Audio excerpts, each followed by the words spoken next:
নমস্কার বন্ধুরা, আমি শুভদীপ তোমাদের স্বাগত জানাই আমার ইউটিউব চ্যানেল জ্ঞান মার্গে। এই ভিডিওতে আমরা রায় ও মার্টিন প্রশ্নবিচিত্রা থেকে ষষ্ঠ শ্রেণীর ভূগোল বিষয়ের তৃতীয় পর্যায়ক্রমিক মূল্যায়নের প্রশ্নপত্রগুলির মধ্য থেকে 5 নম্বর মডেল প্রশ্ন হাওড়া জেলা স্কুলের সমস্ত প্রশ্নপত্রটির উত্তরগুলি নিয়ে আলোচনা করব।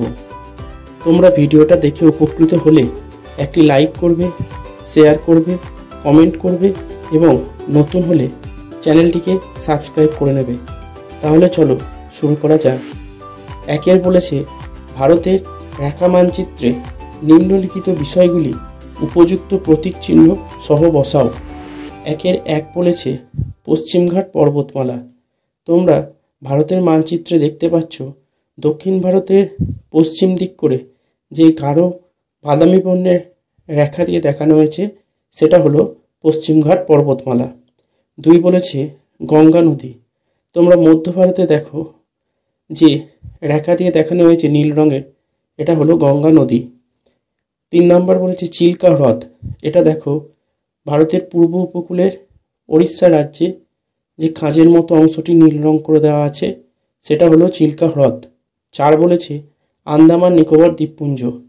এটা ভারতের মূল স্থলসীমানার বাইরে বঙ্গোপসাগরে দেখো লাল রং করা আছে যে দ্বীপপুঞ্জটা, সেটা হলো আন্দামান নিকোবর দ্বীপপুঞ্জ। আর 5 বলেছে করমণ্ডল উপকূল। এটা দেখো দক্ষিণ ভারতের সবুজ রঙের যে রেখার মতো একটা প্যাচ করে দেওয়া আছে সেটা হলো করমণ্ডল উপকূল। এরপর দেখো 2 বলেছে সঠিক উত্তরটি নির্বাচন করে লেখো। 2-1 ভূগোলকের গায়ে কল্পিত দ্রাঘিমা রেখাগুলি, এটা হবে অপশন সি, উত্তর দক্ষিণে বিস্তৃত। 2-2 পশ্চিমবঙ্গের প্রায় মাঝখান বরাবর বা মাঝ বরাবর বিস্তৃত সমাক্ষ রেখাটি হলো, এটা হবে অপশন বি, কর্কট ক্রান্তি রেখা। 2-3 বলেছে পৃথিবী যে নির্দিষ্ট পথে সূর্যকে পরিক্রমণ করে তাকে বলে পৃথিবীর, অপশন এ, কক্ষ। 4 বলেছে নিজ মেরুদণ্ডের চারদিকে একবার সম্পূর্ণ আবর্তন করতে পৃথিবীর সময় লাগে, এটা হবে অপশন সি, 23 ঘন্টা 56 মিনিট 4 সেকেন্ড। 5 বলেছে উষ্ণতার প্রসর বেশি, এটা হবে অপশন এ, রাজস্থানে। 6 বলেছে যত উপরে ওঠা যায় ততই বায়ুর চাপ, এটা অপশন বি, কমতে থাকে। 7 বলেছে আমাদের শ্বাসকষ্ট হয়, এটা হবে অপশন ডি, বায়ু দূষণের ফলে। 8 বলেছে ঘরের মধ্যে সবচেয়ে বেশি দূষণ হয়, এটা হবে অপশন এ, ধূমপান এর ফলে। 9 বলেছে মানুষের শব্দ সহন মাত্রা, এটা হবে অপশন বি, 65 ডেসিবেল। 10 বলেছে বানিহাল, জজিলা, নাথুলা এগুলি অপশন সি, গিরিপথের নাম। 11 লাল মাটিতে, এটা হবে অপশন ডি, লোহার পরিমাণ বেশি। 12 বলেছে শ্বাসমূল দেখা যায়, এটা হবে লবণাম্বু উদ্ভিদে। 13 প্রতি বছর, এটা হবে অপশন বি, অক্টোবর মাসের প্রথম সপ্তাহটি ভারতে বন্য প্রাণ সপ্তাহ হিসাবে পালিত হয়। 14 বলেছে তুলা একটি, এটা হবে অপশন সি, তন্তু ফসল। 15 পাট চাষ, এটা হয় অপশন এ, পশ্চিমবঙ্গ রাজ্যে সবচেয়ে বেশি হয়। 16 ভারতের বৃহত্তম আদিবাসী গোষ্ঠী হলো, এটা হবে গন্ড, অপশন বি। 17 দেশ, রাজ্য, জেলা প্রভৃতির সীমানা দেখানো হয়, এটা হবে অপশন সি, রাজনৈতিক মানচিত্রে।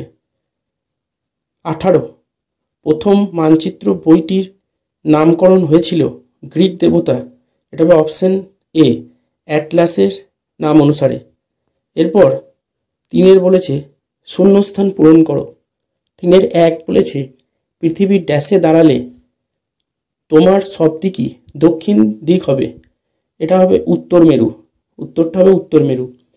2 পৃথিবীর সূর্যের চারিদিকে ঘোরাকে ড্যাশ গতি বলে, এটা হবে পরিক্রমণ বা বার্ষিক গতি। এরপর 3 বলেছে বৃষ্টিপাত মাপক যন্ত্রের নাম ড্যাশ, উত্তর হবে রেন গজ। 4 বলেছে বাম দিকের সঙ্গে ডান দিক মিলিয়ে লেখো। 1 বলেছে বায়ুর দিক মাপার যন্ত্র, এটা হবে অপশন বি বাত পাতাকা।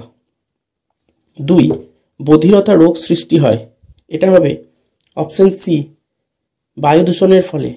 3 সবচেয়ে বেশি অ্যাসিড বৃষ্টি হয়, এটা হবে অপশন এ শিল্পাঞ্চলে।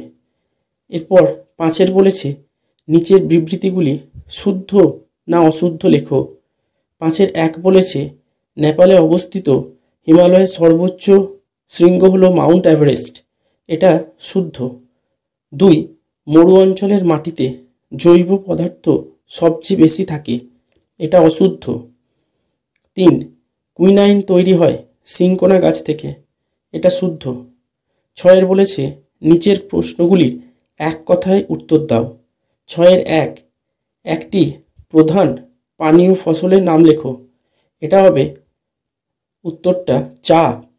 6 2 জারোয়া জনজাতির অন্তর্ভুক্ত মানুষেরা কোথায় বাস করে, এটার উত্তর হবে দক্ষিণ আন্দামানে। 6 3 পৃথিবীর প্রাচীনতম মানচিত্র আবিষ্কৃত হয় কোন দেশে, এটার উত্তর হবে ব্যাবিলনে। এরপর 7 বলেছে অনধিক 30টি শব্দের মধ্যে নিচের প্রশ্নগুলির উত্তর দাও। 7 1 নিরক্ষরেখা ছাড়া পৃথিবীর অন্যান্য বিশেষ বিশেষ অক্ষরেখাগুলির নাম লেখো, উত্তর হবে কর্কটক্রান্তি ও মকরক্রান্তি রেখা। কর্কটক্রান্তি রেখার মান 23.5 ডিগ্রি উত্তর আর মকরক্রান্তি রেখার মান 23.5 ডিগ্রি দক্ষিণ। সুমেরুবৃত্ত প্রদেশীয় রেখা যার মান 66.5 ডিগ্রি উত্তর আর কুমেরুবৃত্ত প্রদেশীয় রেখা যার মান 66.5 ডিগ্রি দক্ষিণ। এরপর 7 2 বলেছে শব্দ দূষণ নিয়ন্ত্রণের 2টি উপায় লেখো, উত্তর হবে 1 গাড়িতে সাইলেন্সার ব্যবহার করতে হবে, 2 বৃক্ষরোপণ করতে হবে। 7 3 বলেছে মাটির কয়েকটি ব্যবহার লেখো, উত্তর হবে 1 পাত্র, প্রতিমা, ইট, টালি প্রভৃতি তৈরিতে মাটি ব্যবহৃত হয়, আর 2 ঘর বাড়ি বানাতে নদীতে বাঁধ দিতে মাটি ব্যবহৃত হয়। এরপর 7 4 আদিবাসী কারা এবং পশ্চিমবঙ্গে যে জনজাতির অন্তর্ভুক্ত মানুষেরা বাস করে তার নাম কি, উত্তর হবে বিশেষ সামাজিক গোষ্ঠী যারা প্রাচীনকাল থেকে শিকার, পশুপালন, ফলমূল সংগ্রহ করে জীবনযাপন করে আসছে, যাদের জীবনযাত্রা সম্পূর্ণভাবে প্রকৃতির উপর নির্ভরশীল তাদের আদিবাসী বলে। এরপর পশ্চিমবঙ্গে সাঁওতাল আদিবাসী জনগোষ্ঠীর মানুষেরা বাস করে। এরপর 8 বলেছে অনধিক 50টি শব্দের মধ্যে নিচের প্রশ্নগুলির উত্তর দাও। 8 1 বলেছে অক্ষরেখা ও দ্রাঘিমা রেখার মধ্যে পার্থক্য লেখো। তাহলে দেখো পার্থক্যগুলো, অক্ষরেখাগুলি হয় পূর্ণবৃত্তাকার কিন্তু দ্রাঘিমা রেখাগুলি হবে অর্ধবৃত্তাকার। 2 অক্ষরেখাগুলি পূর্ব পশ্চিমে বিস্তৃত কিন্তু দ্রাঘিমা রেখাগুলি উত্তর দক্ষিণে বিস্তৃত। 3 অক্ষরেখাগুলি পরস্পর সমান্তরালে অবস্থিত এবং রেখাগুলির পরিধি সর্বত্র সমান নয়, কিন্তু দ্রাঘিমা রেখাগুলি পরস্পরের সমান্তরালে বিস্তৃত নয় এবং প্রতিটি দ্রাঘিমা রেখার দৈর্ঘ্যই সমান। 4 অক্ষরেখাগুলির দ্বারা পৃথিবীর কোনো স্থানের উত্তর দক্ষিণে বিস্তারকে দেখানো যায়, আর কিন্তু দ্রাঘিমা রেখাগুলির দ্বারা পৃথিবীর কোনো স্থানের পূর্ব পশ্চিমে বিস্তারকে দেখানো যায়। 5 একই অক্ষরেখায় অবস্থিত স্থানগুলিতে একই সময়ে দিনরাত্রি হয় না, কিন্তু একই দ্রাঘিমা রেখায় অবস্থিত স্থানগুলিতে একই সময়ে দিনরাত সংঘটিত হয়। আর 6 একই অক্ষরেখায় অবস্থিত স্থানগুলিতে একই জলবায়ু দেখা যায়, কিন্তু একই দ্রাঘিমা রেখায় অবস্থিত স্থানগুলিতে ভিন্ন জলবায়ু দেখা যায়। এরপর 8 2 বলেছে পৃথিবীর আবর্তন গতির ফলে দিন ও রাতের যে যে অবস্থা বা পর্যায় সৃষ্টি হয় তা লেখো। উত্তরটি হবে পৃথিবী পৃষ্ঠের উপরিভাগে অবস্থিত কোনো স্থান যখন ছায়াবৃত্ত অতিক্রম করে সূর্যের সম্মুখভাগে আসে তখন স্থানটিতে ভোরবেলা হয়। এরপর পৃথিবী যত পশ্চিম থেকে পূর্বে আবর্তন করে তত সূর্য স্থানটির আকাশের পূর্ব দিক থেকে মধ্য গগনের দিকে সরতে থাকে এবং একটা সময় মাঝ আকাশে সূর্য উপস্থিত হয়, তখন স্থানটিতে হয় মধ্যাহ্ন। এরপর পৃথিবী আরও পূর্বে আবর্তন করে সরলে সূর্য মধ্য গগন থেকে ক্রমে পশ্চিম দিকে সরে যায়। এইভাবে স্থানটিতে দিনের আলো কমতে থাকে এবং ক্রমশ বিকেলের আবির্ভাব ঘটে। পুনরায় সূর্য ছায়াবৃত্ত অতিক্রম করে যখন পৃথিবীর আবর্তনের জন্য স্থানটি আরও পূর্ব দিকে সরে যায় তখন গোধূলি অতিক্রম করে সেখানে রাত হয়। এরপর তোমাকে 8-3 বলেছে বায়ু দূষণের কারণগুলি লেখো। উত্তরটি হবে বায়ু দূষণ প্রধানত দুটি কারণে হয়, একটা মনুষ্যসৃষ্ট কারণ আর একটি প্রাকৃতিক কারণ। মনুষ্যসৃষ্ট কারণের মধ্যে 1 নম্বর হলো অতিরিক্ত বৃক্ষচ্ছেদন, 2 দ্রুত হারে জনসংখ্যা বৃদ্ধি, 3 নগরায়ন ও শিল্পায়ন, 4 কৃষিক্ষেত্রে সার কীটনাশকের যথেচ্ছ ব্যবহার, 5 অতিরিক্ত যানবাহনের ধোঁয়া, আর 6 বোমার বিস্ফোরণ প্রভৃতি। আর প্রাকৃতিক কারণগুলির মধ্যে হলো দাবানল, অগ্ন্যুৎপাত এবং ধূলিঝড়, এইসব কারণে বায়ু দূষণ হয়। 8-4 বলেছে বিভিন্ন ধরনের মানচিত্র সম্পর্কে একটি সংক্ষিপ্ত বিবরণ দাও। তাহলে মানচিত্র প্রধানত 3 প্রকারের হয়, যথা 1 প্রাকৃতিক মানচিত্র। এই মানচিত্রগুলিতে প্রাকৃতিক বিষয়গুলি যেমন পর্বত, মালভূমি, সমভূমি, নদ নদী, স্বাভাবিক উদ্ভিদ ইত্যাদি বিষয়গুলিকে দেখানো হয়। 2 রাজনৈতিক মানচিত্র। এই মানচিত্রগুলিতে দেশ, রাজ্য, জেলার অবস্থান, সীমানা ইত্যাদি দেখানো হয়। আর 3 বিষয়ভিত্তিক মানচিত্র। এই মানচিত্রে নির্দিষ্ট বিষয়গুলি যেমন আবহাওয়া, জনসংখ্যা, সড়কপথ, রেলপথ, খনিজ সম্পদ ইত্যাদিকে দেখানো হয়। এরপর 9 বলেছে অনধিক 80টি শব্দের মধ্যে নিচের প্রশ্নগুলির উত্তর দাও। 9-1 আবহাওয়া ও জলবায়ুর প্রধান উপাদানগুলি কি কি, আর আমাদের চারপাশের বায়ুমণ্ডল কত রকমভাবে উত্তপ্ত হয়। দেখো উত্তরটা হবে আবহাওয়া ও জলবায়ুর প্রধান উপাদানগুলি হলো সূর্যালোক, উষ্ণতা, আর্দ্রতা, বায়ুর প্রবাহ, মেঘাচ্ছন্নতা, বৃষ্টিপাত প্রভৃতি। আর আমাদের চারপাশের বায়ুমণ্ডল প্রধানত 3টি প্রক্রিয়াতে উত্তপ্ত হয়, সেগুলি হলো পরিচলন প্রক্রিয়া, পরিবহন প্রক্রিয়া এবং বিকিরণ প্রক্রিয়া। পরিচলন প্রক্রিয়াতে ভূপৃষ্ঠের স্বল্প পরিসর স্থান হঠাৎ দ্রুত উত্তপ্ত হয়ে গেলে সেই ভূপৃষ্ঠ সংলগ্ন বাতাস দ্রুত উত্তপ্ত হয়ে উপরে উঠে যায় এবং উপরের বায়ুস্তর উত্তপ্ত হয়। 2 পরিবহন প্রক্রিয়াতে ভূপৃষ্ঠ সংলগ্ন বিস্তীর্ণ অঞ্চলের বাতাস প্রথমে উত্তপ্ত হয়, তারপর ঠিক তার উপরের বায়ুস্তর উত্তপ্ত হয়। এইভাবে পরস্পর সংলগ্ন বায়ুস্তরগুলিতে তাপ সঞ্চারিত হয়ে ঊর্ধ্ববায়ু স্তরে তাপ ক্রমশ এই প্রক্রিয়াতে ছড়িয়ে পড়ে এবং বায়ুস্তরগুলি উত্তপ্ত হয়। আর 3 বিকিরণ। এই প্রক্রিয়াতে ভূপৃষ্ঠ থেকে বিকিরিত হওয়া তাপ বায়ুমণ্ডলে উপস্থিত বিভিন্ন গ্যাসীয় উপাদান, ধূলিকণা ইত্যাদি দ্বারা শোষিত হয়ে বায়ুস্তরগুলি উত্তপ্ত হয়। এরপর 9-2 বলেছে ভারতের উত্তরের নদী গঠিত সমভূমি অঞ্চলের সংক্ষিপ্ত পরিচয় দাও।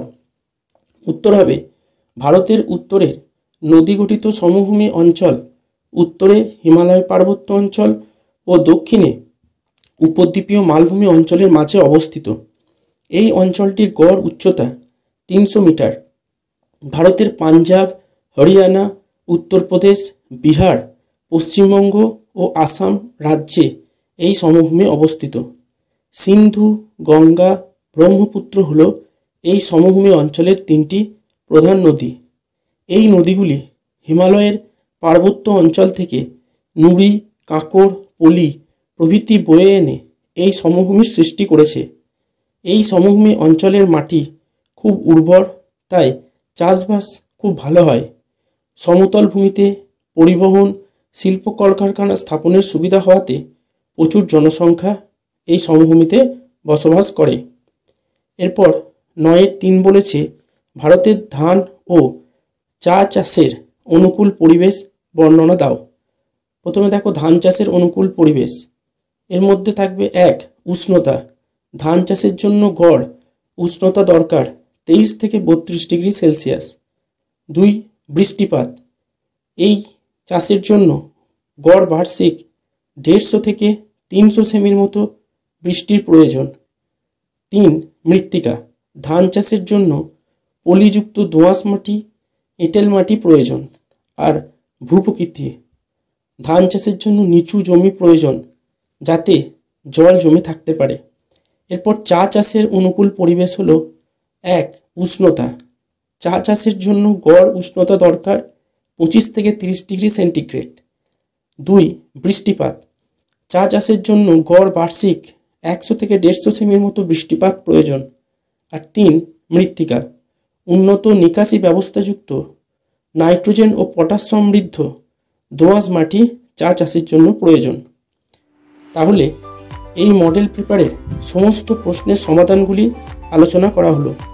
এভাবে পরবর্তী সেটগুলির উত্তর পেতে অবশ্যই চ্যানেলটিকে সাবস্ক্রাইব করে বেল আইকনটা প্রেস করে দেবে, যাতে সবার আগে নোটিফিকেশন পেতে পারো। ভিডিওটা সম্পূর্ণ দেখার জন্য ধন্যবাদ। নমস্কার।